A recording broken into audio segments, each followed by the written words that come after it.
Siempre es bien riesgoso como dejarte ir por esta ola, ¿no? De qué vas a contar después de la primera, ¿no? Si no se te acabó la inspiración o qué sucede en las segundas películas que son tan difíciles también, ¿no? Y sucedió pues una pandemia, ¿no? En el 20 y me llegó como un choque eléctrico en el cuerpo de tener miedo de perder a alguien. Recuerdo que empaqué mis cosas y me fui a mi comunidad y ahí me quedé metida y empecé a entrevistar a niños y a niñas que habían perdido a sus papás, a sus mamás, porque recordé mi orfandad, digamos, en ese miedo, y decidí empezar a escribir Valentina a partir de eso, ¿no? De sentir que las niñas y los niños de repente necesitan un acompañamiento para procesar los duelos, las pérdidas. Y sabía que no iba a ser una película de alto impacto como Nudo Mixteco por los temas que trataba, ¿no? Pero sabía que para mí en ese momento era la película más honesta, ¿no? Hablar desde mi vulnerabilidad y de saber que mi propia historia ya había perdido a alguien, ¿no? Ya había perdido a mi padre y que sobre todo no había tenido la oportunidad de hablarlo con nadie, ¿no? Mi madre estaba atravesando por un duelo muy doloroso, el amor de su vida, ¿no? Y mis hermanas y mis hermanos, pues con sus propias edades, las diferencias y que yo me había visto sola en este lugar de la pérdida.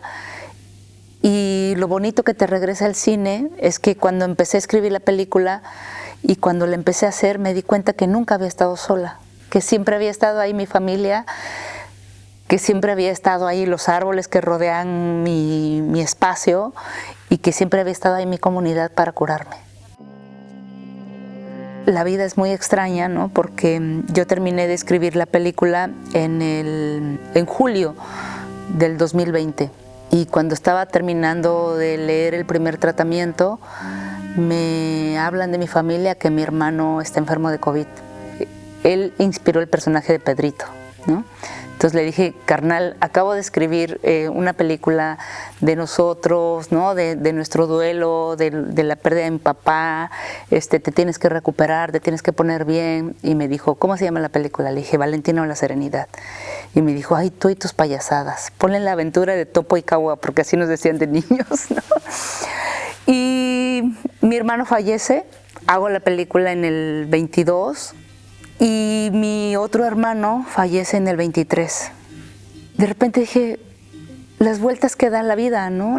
Esta película la hice pensando que era para un duelo pasado que yo ya había pasado y realmente me está enseñando otra manera de sobrevivir los duelos, ¿no? No importa la edad que tengamos, siempre una pérdida nos pone en un lugar muy vulnerable, pero también nos enseña la solidaridad que hay alrededor de nosotros.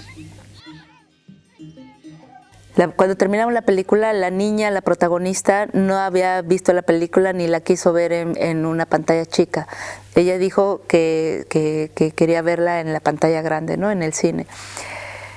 Y fue muy extraña su reacción física, ¿no? Empezó a ver la película y empezó a encogerse y empezó a sorprenderse de lo que ella había hecho. Ella ya sabía lo que había hecho, ¿no? Pero no lo había visto. Y después con los niños de la comunidad también, que participaron en la película, salieron muy conmovidos. Y pienso eso, ¿no? Pienso que nos ha atravesado de otra manera la conversación, ¿no? La conversación con la infancia ve muchas otras cosas de las que vemos los adultos, ¿no? Incluso yo que la hice, desconocía muchas cosas de la película hasta escuchar a los niños y a las niñas, ¿no? Creo que de repente eso, ¿no? Pasa con el cine para las infancias, ¿no? Que de repente pensamos que hay temas tabú para las infancias y creo que no lo hay, ¿no? Creo que se debe de hablar de todo con las niñas, con los niños.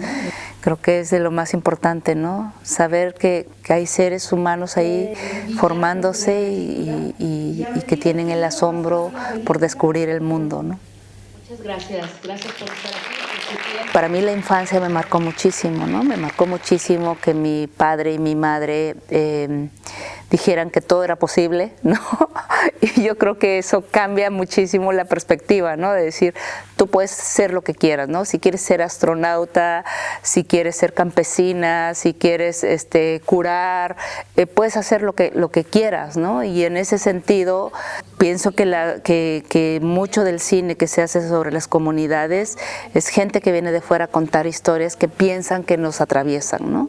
Haciendo estos personajes estereotipados, folclóricos, simplistas, y lo que a mí más me importa es tratar de hacer un retrato complejo de lo que somos, ¿no? Desde las niñas que tienen el mundo, ¿no?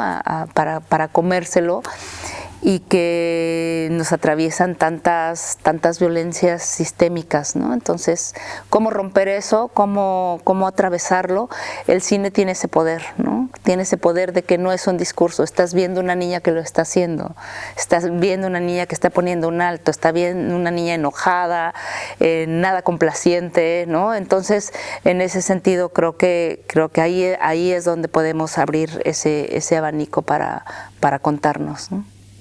Yo recuerdo la primera película que vi. La vi proyectada en una pared blanca en mi comunidad. Era La vida del joven Juárez, una película que mi papá tenía en 16 milímetros y marcó la diferencia en mi vida. Ojalá eso hicieran nuestras películas, ¿no? Que marcara la diferencia en la vida de un niño o de una niña o de alguien, ¿no? Creo que reunirnos en una sala de cine, te conozcas o no te conozcas, y tener una experiencia en común nos une de alguna manera, nos hermana de una manera, ¿no? Para nosotros hacer la película es una experiencia comunitaria, y también a la hora de verla, ¿no? A la hora de experimentar la proyección. Son dos experiencias distintas y sin embargo hay una cosa muy profunda que no se puede platicar de otra manera, ¿no? Te puede cambiar la vida, ¿no? A mí me la cambió, a mí ver cine me cambió la vida, ¿no? Y por eso me gusta hacer películas, y por eso me gusta ir al cine como público.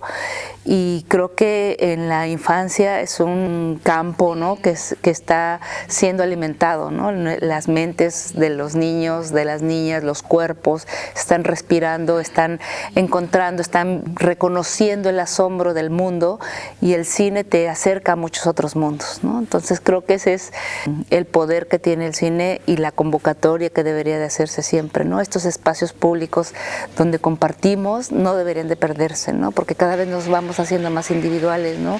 Y el sentarnos a ver una película hace que respiremos casi que al mismo tiempo con la película, ¿no? Yo creo que esa es la importancia de que estos lugares permanezcan, ¿no?